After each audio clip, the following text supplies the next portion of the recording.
We're taking a look at the home of what is believed to be the suspect in now the shooting deaths of state lawmaker Representative Melissa Hortman and her husband Mark, and also multiple shooting shots fired at Senator John Hoffman and his wife Yvette, who have been hospitalized and are recovering from surgery.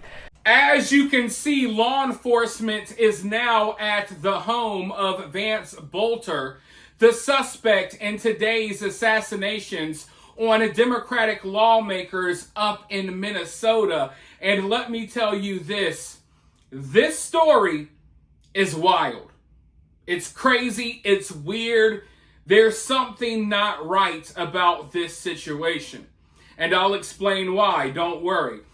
Vance Boelter, apparently he has an extensive security background, working on security in places like Eastern Europe, Africa, of course in North America, the Middle East, including the West Bank, Southern Lebanon, and the Gaza Strip. So this guy has been like the head of these security agencies and forces all over the world.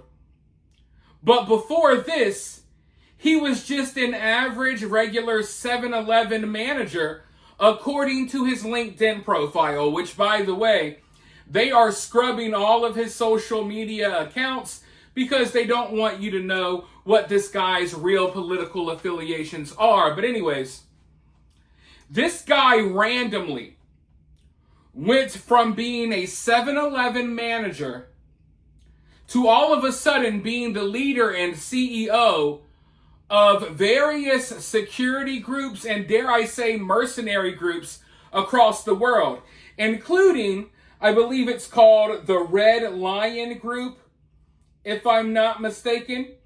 He is the CEO of the Red Lion Group in the Democratic Republic of Congo. Now, I don't know if you guys know about what's going on in the Congo. There's a lot of chaos going on.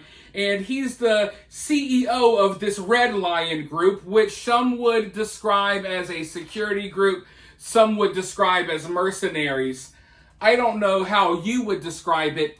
All I know is I think it's weird that this guy went from being a 7-Eleven manager to all of a sudden being the head of security and the CEO of these security firms all across the world. But not just that. Of course, you guys already know, I already reported to you all that he worked for Tim Walz for a while. And come to find out, not just him, but his wife as well. His wife, Jenny, also worked for Tim Walz back in the 2010s when Tim Walz was just a congressman. So this guy and his wife are both directly tied to Tim Walz. Did he become disgruntled with Tim? Or is he acting out because of all of the dangerous rhetoric that Tim Walz has been spreading? In fact, Tim Walz was just spreading some dangerous rhetoric not that long ago. And now we have this guy out here trying to assassinate people. And I guess he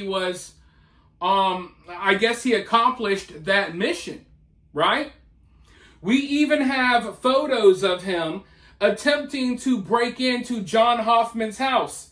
As you can see, he's in like some type of police type of uniform. He's driving in a vehicle that basically resembles a police vehicle with the sirens on top and the lights. It looks like he has some sort of mask on here, though, which is kind of scary.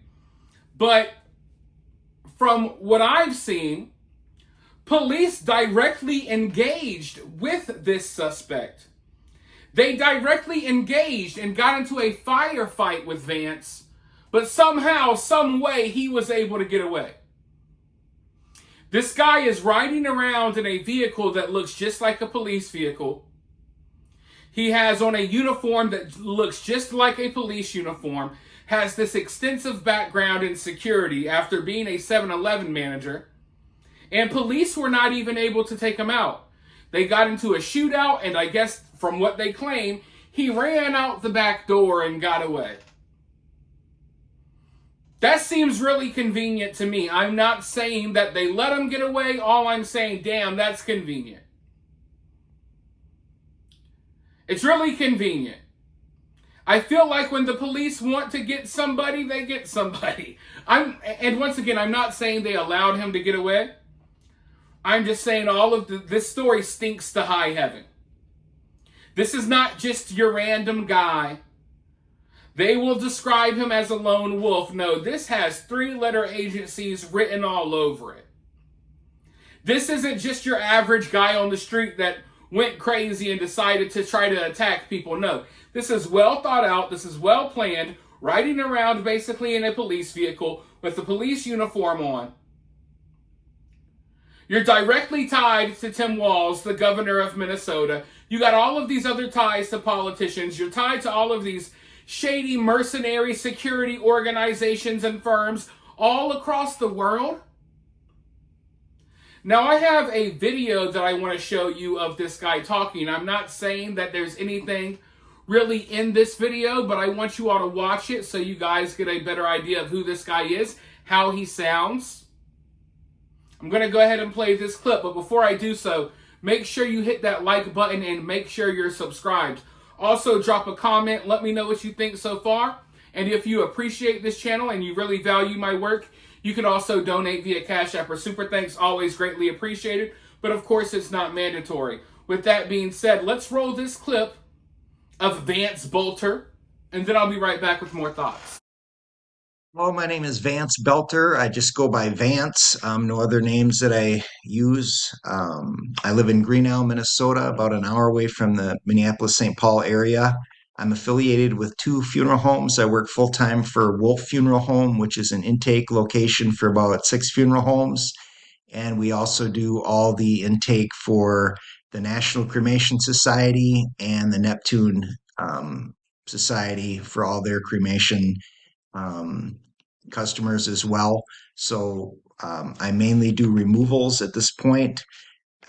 So I work at Wolf full time, and then I also work for another funeral home called Metro First Call, and they also do traditional removals at nursing homes, assisted living apartments, but they also have contracts with medical examiner's office. So like one contract is the Hennepin County Medical Examiner's Office, so we'll do removals, which we're working with a lot of police officers and death investigators at the location where a decedent is found. Could be a crime scene or just a natural death, and our role is to just take the decedent from that place of death to the medical examiner's office.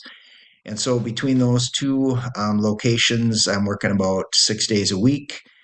Um, what else here?